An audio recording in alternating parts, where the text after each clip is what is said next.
다음 주제로 넘어가 보겠습니다. 요즘에 정말 큰 이슈죠. 서희초 사건. 네네. 좀 되게 민감한 그러게요. 이슈죠. 네. 이게 서희초 사건이 뭐냐면은 그 서울 서초구 서희초 소등학교 교사분이 학생이랑 다툰 문제로 이제 스스로 목숨을 끊은 사건이죠. 참 안타까운 사건인데 진짜 그 교권에 대해 한번 생각을 해볼까요? 네. 선생님이 뭡니까? 선생님이라는 그 단어가 주는 그 힘이 있잖아요. 그럼요. 네. 홀리하지는 않더라도 나한테 가르침을 주시는 분, 어떻게 받들 모시라는 게 아니라 리스펙은 해야 되는 교육자잖아요. 솔직히 저 때는 맞았어요. 네. 체벌이 합법일 때였어요. 뭐 체벌을 하면 제가 말씀드리는 건 막 뺨 때리고 막 하이킥 날리고 그게 아니라 발로 차고 그런 게 아니라 그냥 사람에 아니면 뭐 손 들고 서 있어 엎드려 뻗쳐 이런 거는 어디까지 허용을 해야 되는데 내 새끼가 최고야, 내 새끼는 귀해, 이런 것 때문에 학생들의 힘이 너무 세졌어요. 이거는 문제된다는 것 자체가 솔직히 좀 슬픈 일이에요. 선생님은 당연히 교육자로서 존중받아야 된다고 생각을 하는데 저는 정규준 정말 싫어해요. 그럼요. 네. 이건 다른 문제고. 하여튼 그 약간의 체벌은 필요한 것 같아요. 교육도 교육이지만 지도를 해주는 거잖아요. 네, 저는 그러려면은 일정한 체벌은 허용이 돼야 된다. 예를 들면 뭐 하루에 한 사람당 몽둥이 10대 뭐 이런 제한 같은 거 있잖아요. 네. 너 오늘 10대 맞았으니까 내일 10대 더 맞아. 야, 너 오늘 10대 맞을 건데 지금 일단 세대 맞자. 네. 그리고 겁을 주는 거죠. 공포를 조성하는 거야. 그러면 네가 하는 거에 따라서 없어질 수도 있다. 되게 좋지 않아요? 대표님 너무 갔어요. 그래요? 넘어갔나? 네가 만약에 선생님 말 잘 들으면은 오늘 10대 때릴 거여서 7대 까준다. 몽둥이 정립제. 그죠. 그때 뭐 맞고 자라고 이런 시대적 상황은 공감이 되는데 여기 논점은 체벌의 강도가 아니라 그죠. 교권 추락 문제인 것 같아요. 교권 추락. 네, 그 추락이 제가 보기에는 단편적인 예가 아니에요, 진짜로. 안 맞아서 그래요. 그것도 일부 동의하는데 교권과 학생 인권이라는 게 있는데 교권은 줄이고 학생의 인권은 너무 높이고 이런 둘 다 키워야 되는데 이건 죽여버리고 이건 키워버리니까 발생할 수밖에 없는 문제가 이제 생긴 거다, 이제 대두된 거다라고 봅니다. 예를 들어서 체벌의 문제는 물론 이제 재밌게 말씀하시려고 한 거라고 저는 생각하는데 체벌 자체는 안 해도 된다고 생각합니다. 대신 체벌을 안 하면은 저희 세대가 수용했던 그 체벌의 정도의 수준과 맞먹는 어떤 제도가 있으면 예를 들면 학교를 뭐 정학을 한다든가 아니면 부모님을 모셔서 뭘 한다든가 아니면 학교 수업에서 배제가 된다든가 뭐 이것도 논란이 될 수도 있겠는데 어쨌든 이런 제도가 있으면 되겠는데 그런 거 아무것도 하지 마. 때리지도 마. 뭣도 하지 마. 너네는 머리도 기르고 너네가 최고야. 이거는 그게 학원이지 학교입니까? 그렇죠. 학원이죠.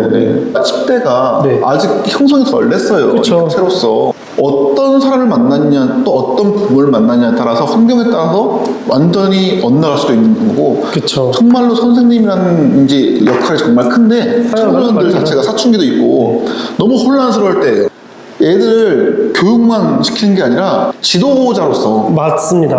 방향을 제시해주고 인격체를 형성해주는 거에 의의를 두는 게 더 중요하다고 생각을 해요. 교권을 좀 더 강화해야 되지 않나. 맞습니다.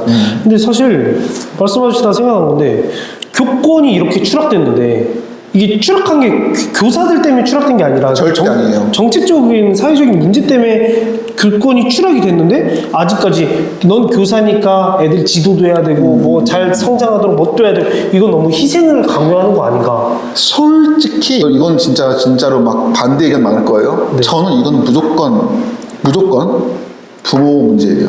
저도 좀 그렇게 생각합니다. 진짜로 부모가 잘못 가르치니까는 애들이 학교에서 문제를 일으키는 거예요. 부모분들이 약간쯤 경각심을 가지고 교육에 좀 집중을 해야 될 것 같아요. 너무 오냐오냐 한 명 낳고 이게 한 명만 오냐오냐 키우다 보니 그렇게 좀 사회적인 문제가 발생해도 좀 방치하고 이러지 않았나. 이게 패드립이 아니라 가정교육 정말 중요합니다. 그럼요. 진짜로. 가장 중요해요. 네. 그러면 다음 주제로 한번 넘어갈까요? 네. 신림 칼부림 사건. 저부터 말씀드리자면은 불과 한 2년 전만 해도 흉악범죄는 항상 있었어요. 언제든지. 맞아요. 근데 요즘에는 특히나 이게 매스미디어의 발전과 유튜브나 다른 영상매체, 대중매체 같은 들이 급상승하면서 노출이 많이 되는 거지. 예전에는 없던 게 아니다라고 생각 안 했어요. 근데 최근 작년부터 생각을 해보니까 자살, 또 살인사건, 강력범죄, 흉악범죄 같은 게 예전보다 많이 생겼대요. 비율적으로. 네. 최근 범죄가 많아지고 있다 했잖아요. 네네. 제가 이거 어떤 범죄 수사 관련한 그런 전문가의 인터뷰 영상을 한번 본 적이 있어요. 네네네. 옛날에 본 거라서 좀 헷갈릴 수는 있는데 네네. 옛날에는 그 수사하는 방법이 너무 구닥다리여가지고 주먹구구식으로. 못 잡았던 거래요. 그쵸.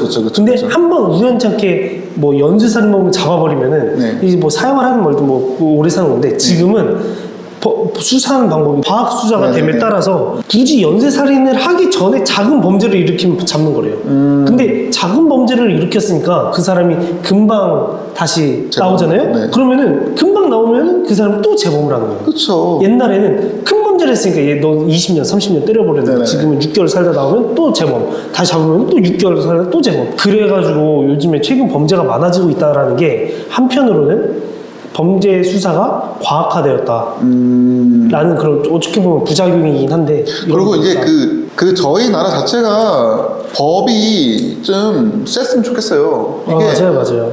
저희 나라는 범죄에 대해서 돈이 있건 없건 기득권이건 아니면 갑이든 뭐든 범죄에 대해서 위치에 따라서 형량이 조절되지 않나. 그쵸. 라는 생각을 해요. 그럼 사형에 대해서는 어떻게 생각하세요? 사형제도. 마음으로는 무조건 오케이. 눈이 전 솔직히 약간 좀 그런 색깔이에요. 잘못했어. 벌 줘. 잘못에 합당한 벌 줘. 근데 머리로는 반대입니다. 왜요? 이거는 이제 국가적인 이슈죠. 저희 나라가 만약에 사형 집행을 허용을 하잖아요. 그러면은 EU 국가들이나, 그러니까 유럽 국가들이나 아니면 뭐 많은 선진국 협약을 맺은 국가들이랑 당연히 분쟁의 조성이 돼요.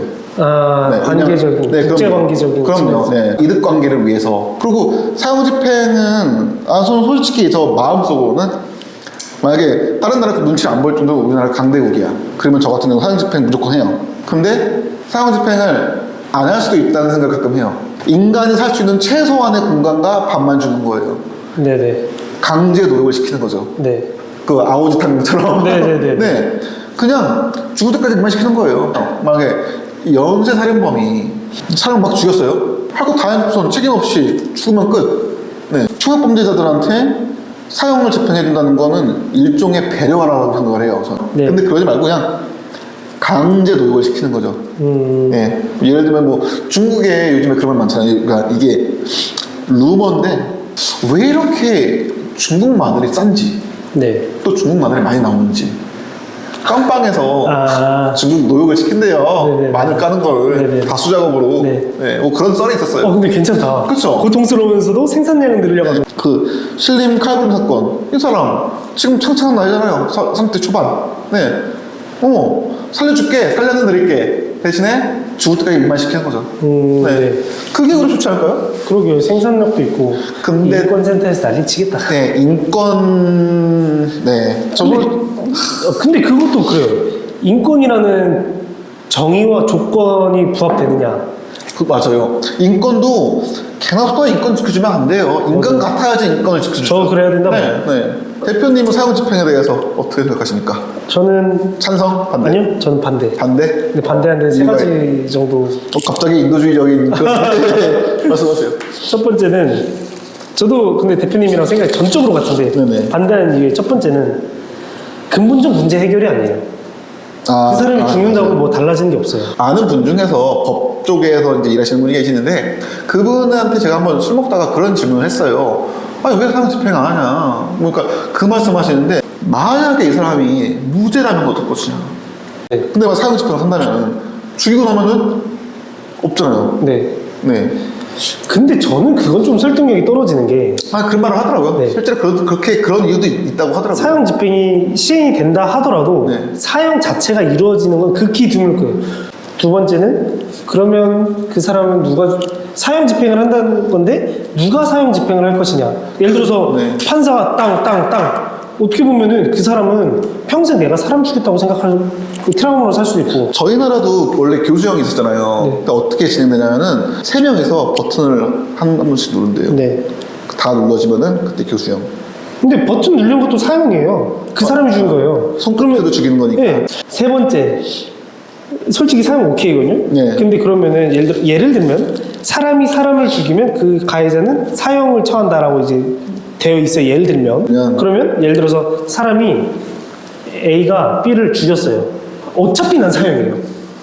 내가 2명을 죽이나 3명을 죽이나 4명을 죽이나 또 어차피 죽어요. 이왕 죽인 거 다 죽이자. 이왕 죽인 거 그냥 다 난동질 하자. 이런 상황이 전 발생될 것 같아요. 근데 사형이 없는 상태에서 사람을 죽였어.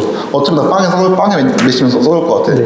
똑같은 거 아닐까요? 그래도 죽이지 않을까요? 근데 거기서 내가 괴롭게 죽어요. 괴롭게 사. 말씀하신 것처럼 평생 마늘 까야 돼. 그러면서 그럼 내가 무섭고 고생할 거 아니까. 근데 그런 거 있잖아요. 어차피 나 신용불량, 예를 드는 거지만, 나 신용불량자고, 친구도 없고, 가족도 없고, 그냥 요즘 살기도 힘들고, A씨 몰라, 그냥 죽여. 근데 범죄자들 인터뷰 다 그래요. 그래서 죽였대요. 맞아요. 예를 들어 한 명 죽였어요. 오케이, 나 어차피. 에라이 씨. 어차피 나도 거기 며칠 뒤면은 깜빵 들어가서, 이제 어차피 약 먹고 죽을 텐데, 안 아프게 죽을 텐데, 그러느니, 죽이자.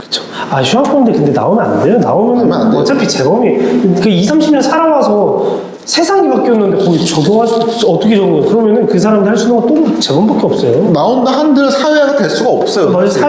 사회가 될 수가 없어요. 네. 아무튼 저랑 대표님은 사형 집행에 대해서 찬성하지 않는 걸로. 네. 대신에 사형보다 더 무서운 네. 평생 강제노동. 그냥 쥐랑 같이 살고 아, 배고프면 쥐 한 마리 뜯어먹고. 빠삐용처럼. 네. 네.